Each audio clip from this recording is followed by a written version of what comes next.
Here's what we know. Over 50 years ago, in November of 1946, Dr. Ophelia Turner was 27.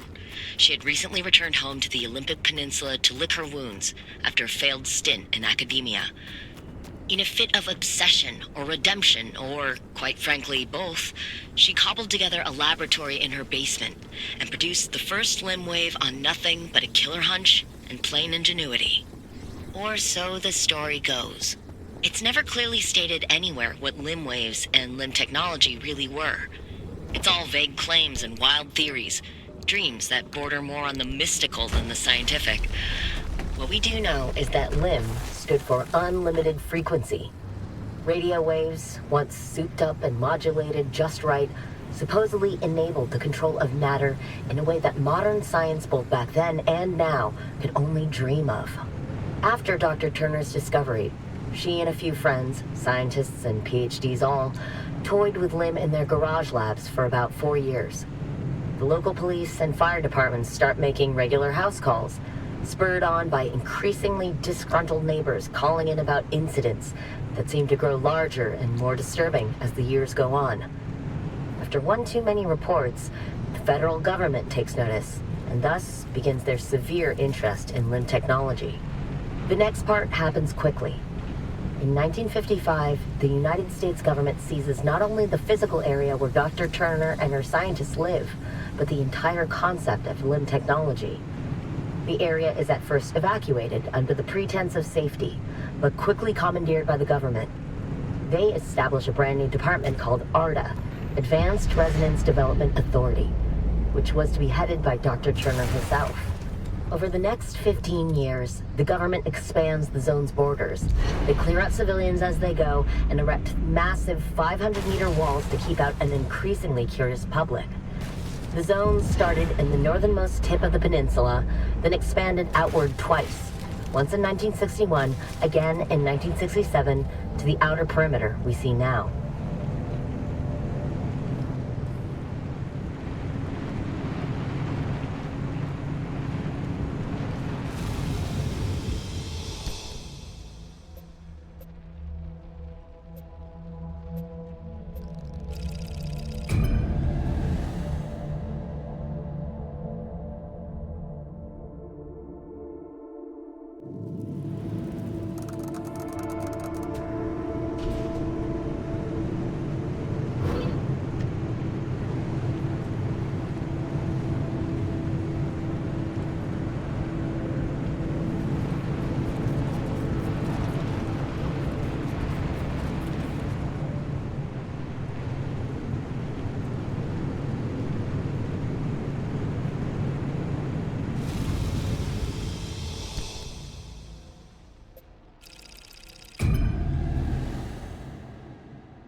Hello, friend. Welcome to our side of the wall. Oh, what's this? Your connection's wobbly as jam? Worry not. Our signal is crystal clear. A little bit obvious, don't you think? Right, ask me if I can. Yeah, the mid-zone's been marinating in all this radiation for so long. Things don't work the same as they do in the outer zone. But the good news is, we live here. We can help you, no sweat. First things first, we've got to extend the signal from the garage. Otherwise, Oppie's equipment won't be much help. Hooking you into a mid-zone stabilizer should do the trick. Look around. You should be able to see one up a hill somewhere.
Stabilizer in Section D is online. Coming through loud and clear. Hey, Francis, pan the car's broadcast frequency to the stabilizer, would you? Hey, come on, I can't do this without you. Fine. There. Your receiver's hooked in now. And we're patched into all that sweet ARC device data. Nice work. Oppie won't be able to block us out anymore. Well, better get going. Here it comes.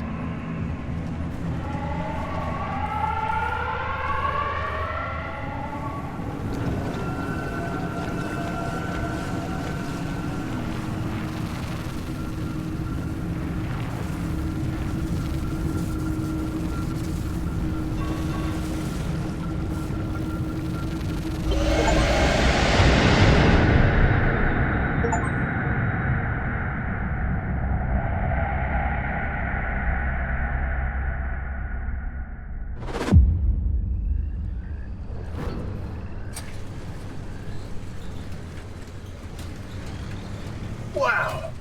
Oppie was hiding a magic teleporter? We could have been beaming all over the zone this whole time?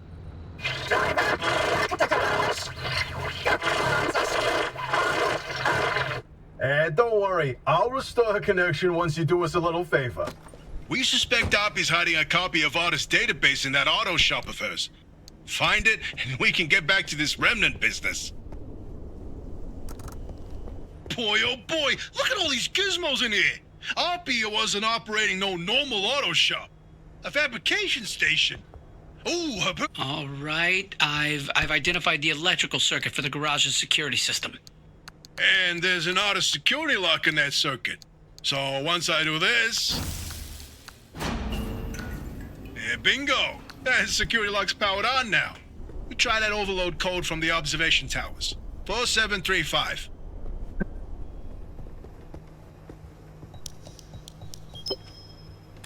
Driver, something you should know about that database? When ARDA's funding began to dry up, they handed us our final paycheck with one hand and the same-day evacuation orders with the other. Oppie was a higher-up, though more entitled than an actual power by that time. She would have known about ARDA's plan to close up shop and had enough time to download all the research data before losing access. That data could contain what we need to help you.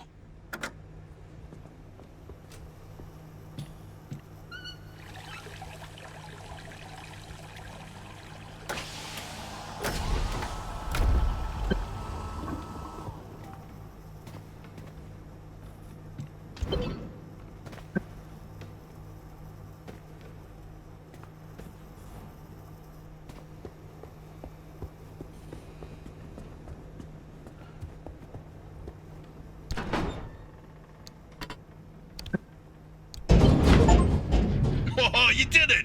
Hey, you actually did it! Boy howdy, I cannot wait to dig through all this data. As promised, I'll fix Oppie's connection. Do you read me? Come in. Do you read me? Loud and clear, you old bat. I see. The comms clear up suddenly, and I find you two patched into the garage frequency. It all makes sense now. No idea what you're talking about. So, Oppie, what's the plan? You must have some grand scheme, don't you?